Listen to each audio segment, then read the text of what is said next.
इस कहानी की शुरुआत खुले समुद्र से, जहाँ एक कपल अपनी छोटी सी बोट पर मस्ती करते हुए घूम रहा था। दोनों का मूड इतना ज्यादा हाई था कि उन्होंने जरूरत से ज्यादा शराब पी ली। धीरे धीरे नशा सिर चढ़ गया और उन्हें समझ ही नहीं आया कि उनकी बोट सही दिशा में जा रही है या नहीं, और कुछ ही देर में वह रास्ता भटक गए। घंटों तक उनकी बोट लहरों के साथ बहती रही। फिर अचानक उन्हें दूर समंदर के बीच एक बड़ा सा आइलैंड दिखाई दिया। उन्हें उम्मीद थी कि वहाँ कोई इंसान मिलेगा या कम से कम कोई ऐसी जगह होगी जहाँ मदद मिल सके। इसी उम्मीद के साथ उन्होंने अपनी बोट को धीरे धीरे उस आइलैंड की तरफ मोड़ा और कुछ ही देर में बोट किनारे लग गई। किनारे पर उतरते ही लड़की ने कहा कि वो आगे जाकर किसी इंसान को ढूंढती है, जबकि उसका बॉयफ्रेंड वहीं डॉक पर रुककर बोट को मजबूती से बांधने लगा। इसके बाद लड़की अकेली जंगल के अंदर चलने लगी और थोड़ी दूर जाने के बाद उसे एक बेहद अजीब जगह दिखाई दी, जहाँ चारों तरफ ऊंची बाढ़ लगी थी। ये देखकर उसे लगा कि यह कोई मिलिट्री की जगह होगी, इसलिए उसने वहीं खड़े होकर जोर जोर से मदद के लिए आवाज लगाई, लेकिन अंदर से कोई जवाब नहीं आया। जब उसे लगा कि यहाँ कोई नहीं होगा तो वह वापस जंगल की तरफ मुड़ गई और सोचने लगी कि शायद जंगल के अंदर कहीं कोई छोटा सा शेल्टर मिल जाए। लेकिन जैसे जैसे वह आगे बढ़ी, उसे पेड़ों के बीच से अजीब सी आवाजें सुनाई देने लगी। डर के मारे वह तेजी से भागने लगी।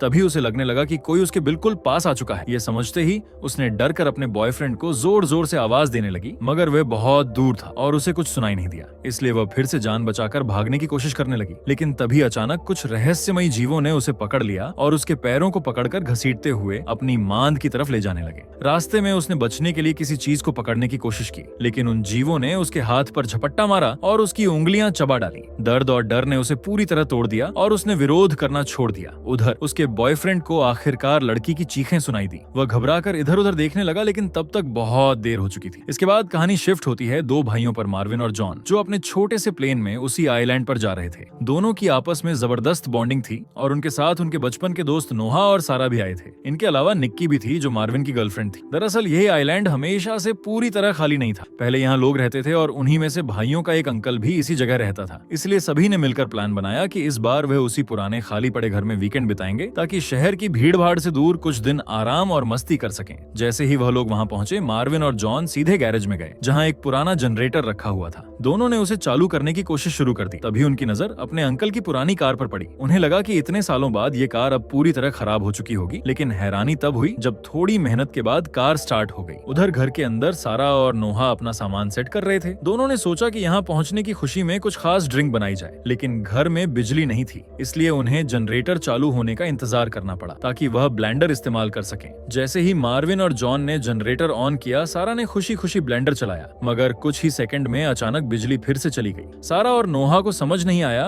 कि ये क्या गड़बड़ हुई, इसलिए दोनों तुरंत बेस समेट में फ्यूज देखने चले गए। नीचे जाते ही उन्हें एहसास हुआ कि वहाँ पूरा अंधेरा है, इसलिए नोहा ने अपना लाइटर जलाया और उसी की हल्की रोशनी में दोनों धीरे धीरे आगे बढ़ने लगे। चलते चलते उनकी नजर एक वाइन सेलर पर पड़ी, जहाँ दर्जनों वाइन की बोतलें रखी हुई थी। दोनों को लगा कि ये तो मजे की चीज मिल गई, इसलिए उन्होंने कुछ बोतलें उठा ली। फिर वो आगे बढ़े और आखिर में फ्यूज बॉक्स तक पहुंच गए, जहां एक फ्यूज जला हुआ था। नोहा ने नया फ्यूज लगाकर उसे ठीक कर दिया और उसी पल बिजली वापस आ गई। ऊपर लौटते ही सारा ने अपनी ड्रिंक तैयार की। फिर सभी लोग साथ बैठकर पीने लगे और कुछ ही देर में पूरा माहौल मस्ती और नशे में डूब गया। कुछ देर बाद सबने पानी में तैराकी भी की। फिर वह लोग घर के पोर्च पर आकर बैठ गए। वहीं जॉन ने अपना धनुष निकाला और टारगेट प्रैक्टिस करने लगा, जबकि बाकी सब उसे देखकर मजे ले रहे थे। तभी अचानक जंगल की तरफ से एक छोटा सा जर्मन शेफर्ड पप्पी बाहर निकल कर आया। वह इतना मासूम और प्यारा था कि उसे देखते ही सबका दिल पिघल गया और सभी को उससे प्यार हो गया। फिर रात होते होते उनकी लाई हुई शराब धीरे धीरे खत्म होने लगी। तब नोहा किचन में गया ताकि बेसमेंट से लाई हुई वाइन की एक बोतल खोल सके। वो पप्पी भी उसके पीछे पीछे किचन तक आ गया। अब नोहा जैसे ही बोतल खोलने लगा, वैसे ही वह प्यारा पप्पी अचानक अजीब तरीके से बदल गया। उसकी आंखों में गुस्सा दिखने लगा और वह नोहा पर गुर्राने लगा। नोहा डर कर पीछे हटा और भागते हुए वापस लिविंग रूम में आ गया। फिर उसने अपने दोस्तों को पूरी बात बताई। उसी दौरान पप्पी घर की टूटी हुई दीवार के एक छेद से बाहर निकल गया। सारा को वो पप्पी बहुत पसंद था, इसलिए वह बिना सोचे उसे ढूंढने के लिए बाहर निकल गए। जॉन भी उसके साथ चल पड़ा ताकि वह अकेली न जाए। फिर दोनों जंगल में गए और आखिर में उन्हें पप्पी दिखाई दे गया। जैसे ही वह उसके पास बढ़े, तभी झाड़ियों के पीछे से एक बड़ा कुत्ता अचानक निकल आया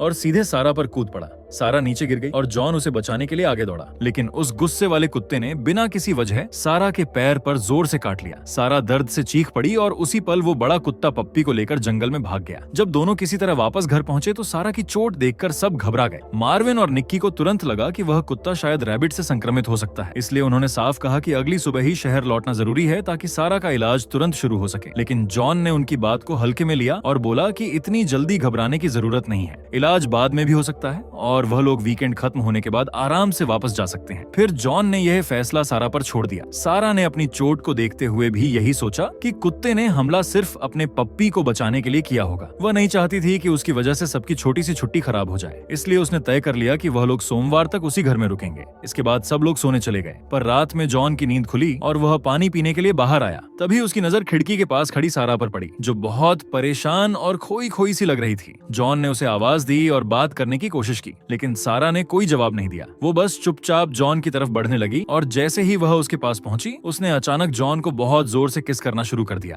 ये किस इतना अजीब और दर्दनाक था कि जॉन को तकलीफ होने लगी। जॉन ने जब दर्द में उसे रोकने की कोशिश की और शिकायत की, तो सारा का चेहरा अचानक बदल गया, जैसे उसे होश आ गया हो। वह घबरा कर पीछे हटी और जॉन से दूर जाने को कहने लगी। फिर अगली सुबह जॉन ने अपना धनुष उठाया और जंगल में टारगेट प्रैक्टिस करने निकल गया। बाकी लड़के भी बोर हो रहे थे, इसलिए वह भी उसके साथ चल दिए। वहीं निक्की घर पर ही रुक गई ताकि वह घायल सारा के पास रह सके और उसका ध्यान रख सके। जंगल में काफी देर घूमने के बाद भी उन्हें कोई खास जानवर नजर नहीं आया। जब कुछ भी दिलचस्प नहीं मिला तो नोहा धीरे धीरे सबसे अलग हो गया और एक लकड़ी के लट्ठे पर बैठकर अपना कैमरा साफ करने लगा। वह जैसे ही लेंस साफ कर रहा था, तभी उसे आसपास से गुर्राने की आवाजें सुनाई देने लगी। नोहा ने घबराकर चारों तरफ देखा तो उसके होश उड़ गए, क्योंकि कई कुत्ते उसे चारों ओर से घेर चुके थे। अपनी जान बचाने के लिए नोहा तुरंत भागने लगा। वो तेजी से जंगल के अंदर दौड़ता रहा, लेकिन भागते भागते उसका पैर एक जड़ से टकराया और वह गिर पड़ा। उसी वक्त उसके दोस्त उसे ढूंढते हुए वहां पहुंच गए। नोहा ने घबराहट में जल्दी से उन्हें बताया कि इस जगह पर कुत्ते बहुत ज्यादा हैं। इतनी ही देर में उनके पीछे वही आदमी आ गया जिसकी गर्लफ्रेंड पहले जंगल में घसीटकर मार दी गई थी। उसने डरते हुए कहा कि ये कुत्ते किसी को भी इस आइलैंड पर नहीं रहने देना चाहते, लेकिन वो अपनी बात पूरी भी नहीं कर पाया और तभी एक बहुत बड़ा कुत्ता उस पर कूद पड़ा और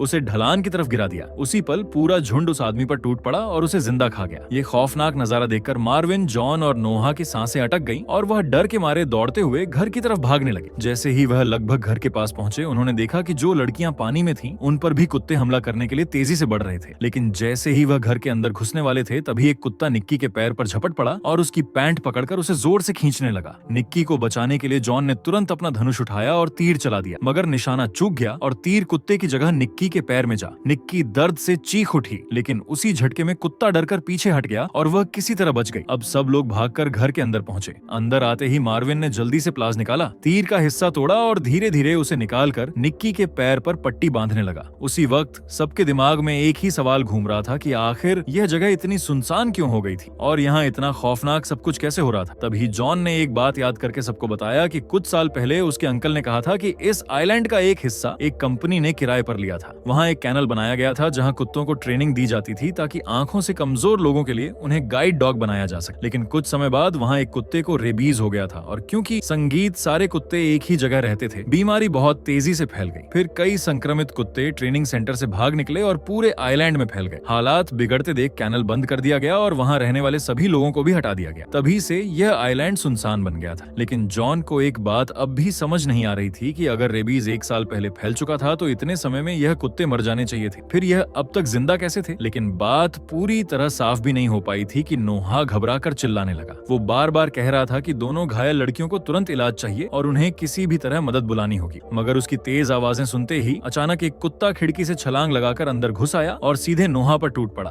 नोहा जमीन पर गिर गया और सब लोग चीख पड़े। फिर कुत्ता नोहा को छोड़कर उठ खड़ा हुआ और उसकी नजर सीधे सारा पर टिक गई। वो धीरे धीरे सारा की तरफ बढ़ने लगा। अब जैसे ही वह सारा तक पहुंचने वाला था, जॉन ने आखिरी पल में झपट कर उसे पकड़ लिया और पूरी ताकत से रोक दिया। लेकिन कुत्ता इतना ताकतवर था कि वह जॉन पर भारी पड़ने लगा। ये देखकर मार्विन ने फौरन पास पड़ी एक लोहे की रड उठाई और पूरी ताकत से कुत्ते के शरीर में घुसता दी। कुछ ही पलों में कुत्ता वहीं तड़प कर मर गया। अब सबको साफ समझ आ गया कि यह घर भी सुरक्षित नहीं है। घबराकर उन्होंने जल्दी जल्दी अपना सामान समेटना शुरू किया। जैसे ही वो बाहर निकलने वाले थे, तभी उनकी नजर प्लेन की तरफ गई और उन्होंने देखा कि 2 रेबीज वाले कुत्ते वहीं मौजूद थे। मार्विन ने कहा कि अभी वहां जाना खतरे से भरा है और उन्हें कुत्तों के हटने का इंतजार करना चाहिए। लेकिन तभी कुछ ही सेकंड में नोहा ने खिड़की से देखा कि उनका प्लेन पानी की लहरों में बह रहा है, क्योंकि कुत्तों ने वह रस्सी काट दी थी जिससे प्लेन बंधा हुआ था। अब अगर उन्होंने देर कर दी तो प्लेन समुद्र में दूर निकल सकता था। जैसे ही उन्हें वहां कोई कुत्ता नजर नहीं आया, सब लोग डरते हुए प्लेन की तरफ भागे। तभी जॉन बिना वक्त गवाए पानी में कूद गया और प्लेन की तरफ तैरने लगा। लेकिन जैसे ही वह पास पहुंचा, तेज लहरों के कारण प्लेन पलट गया। उसी पल जॉन की नजर पड़ी कि रस्सी काटने वाले दोनों कुत्ते असल में प्लेन के पंख पर ही छिपे हुए थे और अगले ही सेकंड दोनों कुत्ते भी पानी में कूद पड़े और जॉन की तरफ तैरने लगे।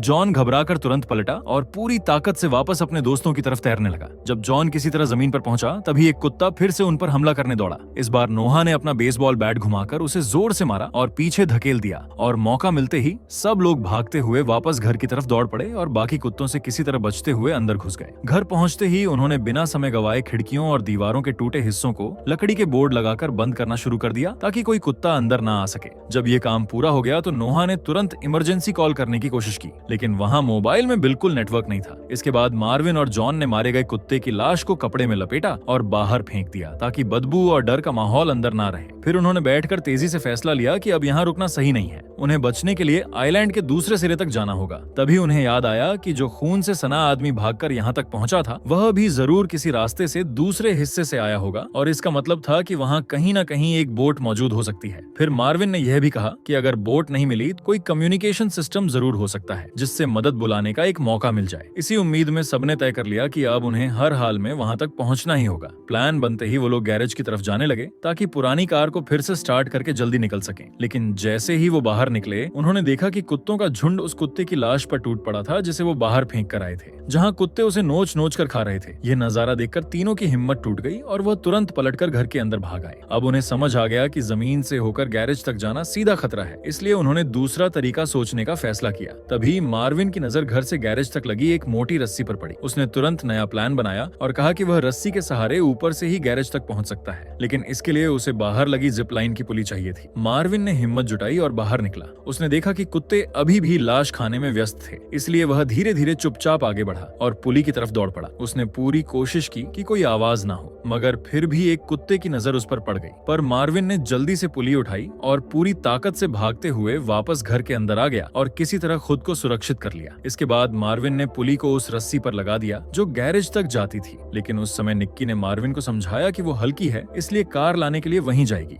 मार्विन भी कुछ देर सोचा और फिर मान गया। सब कुछ तैयार होते ही निक्की रस्सी के सहारे स्लाइड करने लगी और दूसरी तरफ पहुंच गई। लेकिन जैसे ही वह हवा में लटकती हुई आगे बढ़ी, कुत्तों ने उसे देख लिया और वे उसकी तरफ दौड़ पड़े। उसके दोस्त उन्हें रोकने और ध्यान भटकाने की कोशिश करने लगे। इसी बीच निक्की ने जल्दी से गैरेज का दरवाजा खोला और अंदर घुस गई। गैरेज में पहुंचते ही निक्की सीधा कार के अंदर बैठी और उसे स्टार्ट करने लगी। उसने बार बार कोशिश की, लेकिन कार में कोई हरकत नहीं हुई। उधर बाहर कुत्ते लगातार दरवाजे पर धक्का मार रहे थे और उनकी ताकत बढ़ती जा रही थी। कुछ ही देर में उन्होंने गेट में इतना बड़ा छेद कर दिया कि अब वह अंदर घुस सकते थे। ये देखकर निक्की पूरी तरह घबरा गई। उसने तुरंत कार का सनरूफ खोला और उसी रास्ते से बाहर निकल गई। फिर उसने गैरेज की लकड़ी वाली बीम पकड़ ली और ऊपर लटक गई ताकि कुत्ते उसे पकड़ न सकें। बाहर खड़े उसके दोस्तों ने उसे खींचकर अपनी तरफ लेने की कोशिश की, लेकिन कुत्ते उछल उछलकर निक्की तक पहुंचने लगे। तभी आखिरी मौके पर जॉन ने धनुष से एक तीर चलाया और एक कुत्ते के दिल में मार दिया। कुत्ता वहीं गिर पड़ा और उसी पल निक्की की जान बच पाई। फिर धीरे धीरे रात हो गई और सब लोग सोचने लगे कि अब आगे क्या किया जाए। तभी अचानक घर की बिजली फिर से चली गई। सबको लगा कि शायद फ्यूज फिर से उड़ गया है, इसलिए नोहा ने कहा कि वह खुद नीचे बेसमेंट में जाकर बिजली ठीक कर देता है। जैसे ही वह नीचे पहुंचा, उसे एक अजीब सा डरावना माहौल महसूस होने लगा और तभी एक कोने की तरफ से अजीब आवाजें आने लगी। नोहा ने घबराते हुए जैसे ही उस आवाज की तरफ कदम बढ़ाया, तभी एक कुत्ता अचानक उस पर झपट पड़ा और उसके गले पर कूद गया। कुत्ते ने नोहा का गला नोचना शुरू कर दिया और इतनी बेरहमी से हमला किया कि उसकी सांस की नली तक टूट गई। नोहा तड़पता रहा, लेकिन कुछ ही पलों में उसकी जान चली गई। नीचे से शोर सुनकर मार्विन और जॉन दौड़ते हुए बेसमेंट के दरवाजे तक पहुंचे, लेकिन तब तक उनका दोस्त मर चुका था। दोनों ने डर के मारे दरवाजा बंद करके कुत्ते को नीचे फंसाने की कोशिश की, मगर इससे कोई फायदा नहीं हुआ, क्योंकि उसी वक्त बाहर कई कुत्ते पागलों की तरह घर की खिड़कियों पर टूट पड़े। उन्होंने लकड़ी के बोर्ड तोड़ डाले और देखते ही देखते घर के अंदर घुस आए। अब सबके पास भागने के अलावा कोई रास्ता नहीं बचा था, इसलिए मार्विन, जॉन, निक्की और सारा तेजी से अटारी की तरफ दौड़ पड़े। लेकिन सीढ़ियों के पास ही एक कुत्ता अचानक मार्विन की पीठ पर कूद गया और उसे काटने लगा। मार्विन दर्द से चीख पड़ा। तभी जॉन ने पूरी ताकत लगाकर उस कुत्ते को पकड़ लिया और पीछे खींचकर मार्विन को किसी तरह बचा लिया और अगले ही पल सब लोग किसी तरह अटारी में पहुंच गए और ऊपर से रास्ता बंद कर दिया। अब नीचे पूरा घर कुत्तों के कब्जे में जा चुका था और हर तरफ उनकी गुर्राहटें गूंज रही थीं। अटारी में बस थोड़ा सा सामान और थोड़ी सी सप्लाई थी, इसलिए सब समझ गए कि उन्हें जल्दी कोई रास्ता निकालना होगा, वरना वे यहीं फंसकर रह जाएंगे। सुबह होते ही उन्होंने बहुत सावधानी से अटारी से बाहर झांक कर देखा। नीचे घर में अब कोई कुत्ता नजर नहीं आया और ऐसा लग रहा था कि सारे कुत्ते बाहर चले गए हैं। तभी मौका देखकर दोनों भाई जल्दी से नीचे उतरे और सीधे गैरेज की तरफ भागे। जॉन जाकर ड्राइवर सीट पर बैठ गया, जबकि मार्विन ने पीछे से कार को धक्का देना शुरू कर दिया। दोनों ने पूरी ताकत लगा दी और काफी कोशिश के बाद आखिरकार कार स्टार्ट हो गई, लेकिन कार की आवाज से कुत्तों को उनका पता चल गया और कुछ ही सेकंड में कुत्ते फिर से उनके पीछे दौड़ पड़े। ये देखकर मार्विन ने खुद को बचाने के लिए कार की छत पर चढ़कर धनुष उठाया और कुत्तों पर निशाना लगाने लगा। तभी एक कुत्ता कार के आगे वाले हिस्से पर चढ़ गया, इसलिए जॉन को तेज मोड़ लेना पड़ा। मोड़ लेते ही मार्विन का संतुलन बिगड़ गया और उसके हाथ से धनुष गिर गया। अब उनके पास लड़ने का कोई तरीका नहीं बचा था, इसलिए मार्विन तुरंत सनरूफ से अंदर उतर गया। उसी वक्त कार अचानक अपने आप बंद हो गई। अब धक्का देने का भी समय नहीं था, इसलिए जॉन ने कार को आगे एक ढलान की तरफ मोड़ दिया ताकि स्पीड से कार फिर चालू हो जाए। ये तरीका बहुत जोखिम भरा था, लेकिन किस्मत से कार फिर चल पड़ी और वो लोग मुश्किल से बच गए। अब कार चलती रही और दोनों भाई वापस घर की तरफ लौटने लगे, लेकिन रास्ते में एक खूंखार जर्मन शेफर्ड ने अचानक खिड़की में छलांग लगाई और मार्विन को काटने ही वाला था। तभी जॉन ने कार को साइड में मोड़ा और वह कुत्ता एक पोल से टकरा गया। इससे मार्विन बच गया। इसके बाद दोनों भाई किसी तरह वापस घर पहुंचे, लेकिन वहां पहुंचते ही उन्होंने देखा कि सारा पूरी तरह टूट चुकी थी। वो इतनी डरी हुई थी कि उसने अब बचने की कोशिश ही छोड़ दी थी और उनके साथ भागने को भी तैयार नहीं थी। जॉन उसे समझाने के लिए उसके पास जाने लगा। तभी उसी वक्त कमरे के अंदर एक कुत्ता घुस आया। ये देखकर सारा ने जॉन से कहा कि वह खिड़की से निकलकर भाग जाए और वह खुद कुत्ते से लड़ लेगी। जॉन नहीं चाहता था कि सारा अकेली रहे, लेकिन हालात ऐसे थे कि उसे मजबूर होकर खिड़की से कूदना पड़ा। तभी कुत्ता सारा की गर्दन पर झपटा। सारा ने बचाव के लिए अपना हाथ आगे कर दिया और कुत्ते को रोका। फिर उसने पूरी ताकत लगाकर कुत्ते को खिड़की से बाहर फेंकने की कोशिश की, लेकिन वह खुद भी उसके साथ गिर गई। नीचे गिरते ही दोनों एक लकड़ी के नुकीले खंभे पर जा गिरे और वहीं उनकी जान चली गई। सारा को मरता देखकर मार्विन, जॉन और निक्की कुछ भी नहीं कर पाए। वह बस बेबस होकर खड़े रह गए और उन्हें समझ आ गया कि अब सारा को बचाना नामुमकिन था। हालात इतने खतरनाक हो चुके थे कि तीनों ने बिना वक्त गवाए कार में बैठकर आइलैंड के दूसरे हिस्से की तरफ भागना शुरू कर दिया। दूसरी तरफ पहुंचकर तीनों ने उस बंद और रहस्यमयी फैसिलिटी में घुसने का फैसला किया। उन्हें उम्मीद थी कि वहां कोई रेडियो होगा जिससे वह मदद बुला सके, लेकिन अंदर जाकर उन्हें एक बड़ा सच पता चला कि वह जगह कोई कैनल नहीं थी। वह एक लैब थी जहां जानवरों पर प्रयोग करके उन्हें लड़ाई के लिए तैयार किया जा रहा था और उन्हें यह भी पता चला कि वे कुत्ते रेबीज से संक्रमित नहीं थे, बल्कि वैज्ञानिकों ने उनका जीन बदलकर इतना खतरनाक बना दिया था कि वो पूरी तरह बेकाबू हो गए थे। जब रिसर्चर्स को लगा कि उन्होंने बहुत बड़ी गलती कर दी है, तो उन्होंने उन जानवरों को मारने की कोशिश की, लेकिन वो कुत्ते अब बहुत ताकतवर और चालाक बन चुके थे। तब वैज्ञानिकों को समझ आ गया था कि यहाँ रुकना मतलब मौत को बुलाना है, इसलिए उन्होंने आइलैंड खाली कर दिया और इसी वजह से आइलैंड पर और कोई जानवर भी नहीं बचा था, क्योंकि सबको इन कुत्तों ने खत्म कर दिया था। इसके बाद तीनों रेडियो रूम तक पहुंच गए। फिर उन्होंने रेडियो के जरिए संपर्क करने की कोशिश की। तभी निक्की ने खिड़की से बाहर देखा और उसे पता चला कि ट्रांसमीटर टावर का केबल कटा हुआ था। ये देखकर जॉन ने कहा कि वह बाहर जाकर वायर जोड़ देगा। फिर वह बाहर निकला और टावर पर चढ़ने लगा।